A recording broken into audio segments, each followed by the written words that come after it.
Okay, just another thought that I'd like to tack on to my initial Oscar nominations, initial reactions. So what tends to happen each year is when the public, especially people on the internet, hear about and watch the Oscar Academy Award nominations, they tend to react with, this movie nominated for an award, but this even better movie was nominated for an award, or this actress was so great in her role, but she wasn't nominated for anything, and this other actor was nominated for the third year in a row, and some other talent was a lot better than that, yada yada. Like, all these different movies, all these pieces of work, and different talents who weren't nominated for an Academy Award, but they should have, or someone was nominated for an Academy Award, but they maybe didn't necessarily deserve it. Maybe they were nominated for some other political or artistic reason or whatever.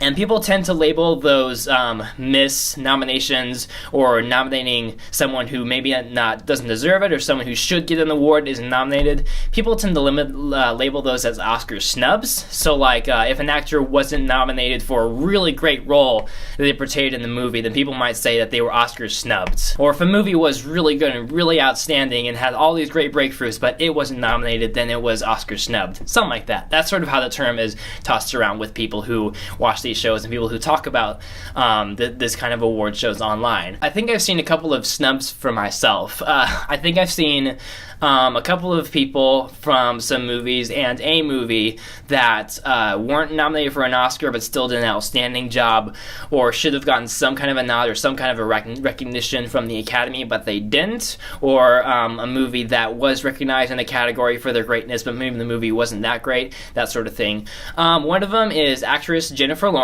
for Best Leading Actress. She was in Mother from Darren Aronofsky. So, while I could say that Mother was probably snubbed for an Oscar in, like, production design, or especially writing or screenwriting, but Jennifer Lawrence in particular, I think, should have gotten some kind of a credit or some kind of a nod from the Academy for her leading role in Mother. Jennifer Lawrence plays this character who is vulnerable, and she's generous, and she's a little bit passive, as she just wants to hold her house up together, and she's a little bit generous to guests who keep coming into her world, but then as things just flood in more and more and more, and life just gets much more difficult for her, she kind of gets pushed around and overcrowded. Nobody's listening to her. She's trying to get people out of her life and out of her house. Nobody's listening to her. She's just being pushed into the background, without going into too much spoilers or too much of the movie. Halfway into the movie, she gets pregnant with her first child with Harvey Arben's character, and as the pregnancy progresses, and we see more of the belly and her physical constraints of the pregnancy and things like that, she gets shoved around more. She gets kind of pushed around and crowded by all the different people in the house, and she just goes through so much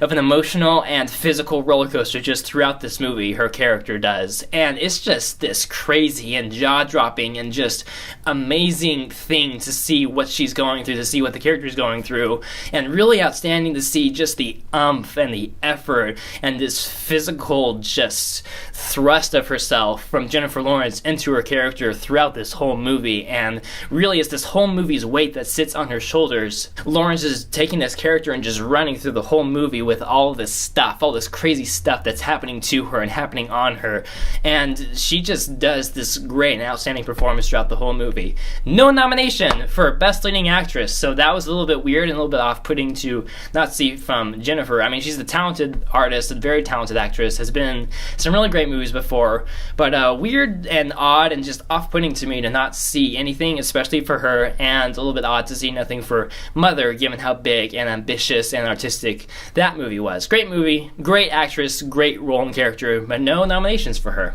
My next snub goes to actor James Franco, leading actor in The Disaster Artist, which is the adaptation of the best, worst movie ever made, The Room, as made by sort of just this weird and mysterious and like semi-European, semi-American famous public figure, Tommy Wiseau. Wannabe filmmaker, very weird, very mysterious and eccentric, and just wanting to make this movie that he just created out of his strange mind and imagination, and he puts all these people together, all this crazy amount of money together to create this big Hollywood production, because that's how Hollywood makes movies, yeah? Anyway. And I mean, anybody can just throw on the black wig and the slick, slurry European accent and just try to act out this funny, quirky wannabe filmmaker who thinks he knows Shakespeare and can just make this great movie all by himself with all this money. You can laugh, you can cry, do whatever you want. Just don't hurt yourself. Ha ha ha. I mean, James Franco is really funny and really comedic with this quirky and funny role that everybody who knows about the movie and everybody who knows about Tommy Wiseau can just knows how to just laugh at and make fun of, and thinks that they can go into this movie and watch Franco in this character and just laugh at Tommy the whole time. But Franco still brings this heart and this humanity and just this preciousness and vulnerability to Tommy, and that was just really neat and rewarding and refreshing and closely connecting element that audiences were able to have with him and able to have with the story, and just the niceness and the freshness, the grounded humanity that Franco brought to the character that just brought a whole new light, a whole new fresh new light to this really weird story of the best worst movie ever made. So it probably would have been well warranted if the Academy gave him just some kind of a nod or some kind of a recognition to James Franco for playing this role, just as a nice bit of credibility to he who played this weird, eccentric, super funny and super weird and unbelievable role, but was still heartfelt and still very human.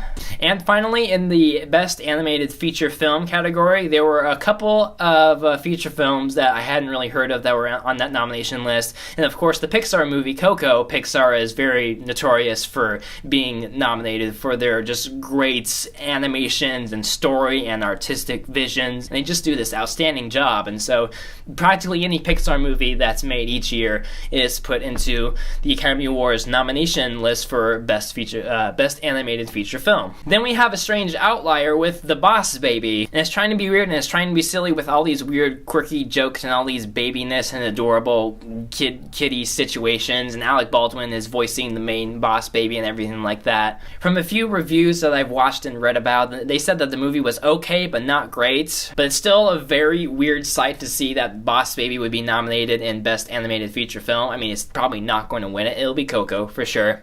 But that was just very off-putting to hear at the get-go with Boss Baby being nominated for Best Animated Feature Film.